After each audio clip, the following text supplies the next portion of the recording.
The China Report for Monday, April 22, 2013. U.S. eyes push back on China hacking. The Obama administration is considering a raft of options to more aggressively confront China over cyberspying, officials say, a potentially rapid escalation of a conflict the White House has only recently acknowledged. Options include trade sanctions, diplomatic pressure, indictments of Chinese nationals in U.S. courts and cyber countermeasures, both attack and defense, officials said. Officials said such a counterpunch, while likely not imminent, would be the natural culmination of a carefully choreographed escalation of warnings in recent weeks from President Barack Obama and top administration officials. The escalation was launched with a secret démarche, or formal diplomatic protest, to the Chinese government in January, officials said. The decision to go on the attack offers further evidence that cyber warfare has become a central element of diplomacy. Other examples include what U.S. officials say were Iranian-sponsored cyber attacks on U.S. banks and assaults on South Korean companies, blamed by Seoul on North Korea. Iran and North Korea have denied any role in the attacks. Global banks are divorcing China. HSBC Group is expected in the next few months to sell its 8.0% stake in the Bank of Shanghai. The financial services giant could receive as much as $800 million from its shares in the second-tier Chinese lender.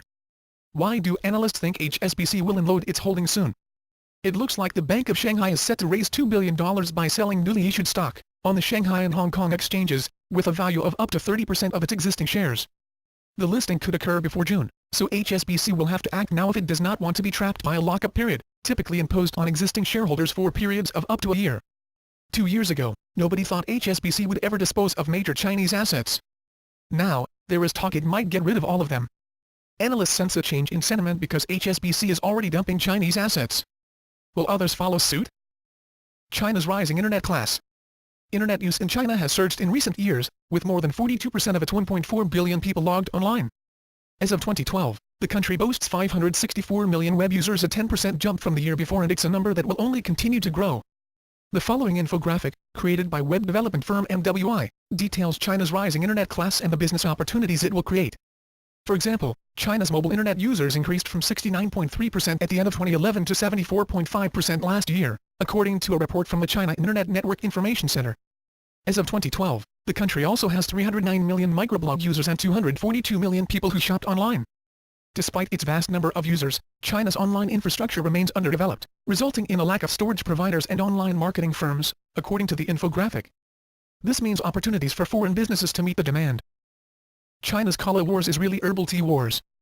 A court hearing is due to be held in a case that has become China's version of Pepsi versus Coca-Cola. The beverage in this case is Wang Laoji, a fabled tea drink made from mint, honeysuckle and other herbs, which dates back nearly 200 years. Two firms, state-owned Guangzhou Pharmaceutical Group and Hong Kong-based Jiaozuobao Drink and Food Company, have been fighting over it since at least the early 2000s. And the fight is only heating up. Both manufacture the tea, but Jiaozuobao's version, in red cans, has been more popular than Guangzhou's group's version with the same name, which comes in green paper boxes.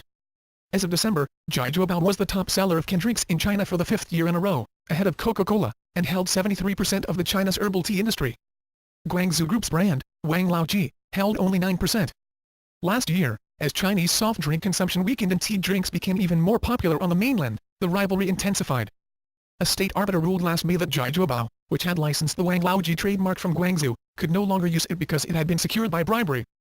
Jiaozuobao continues to make the tea under the Wang Laoji name, but has changed its own name to JDB to get around the ruling.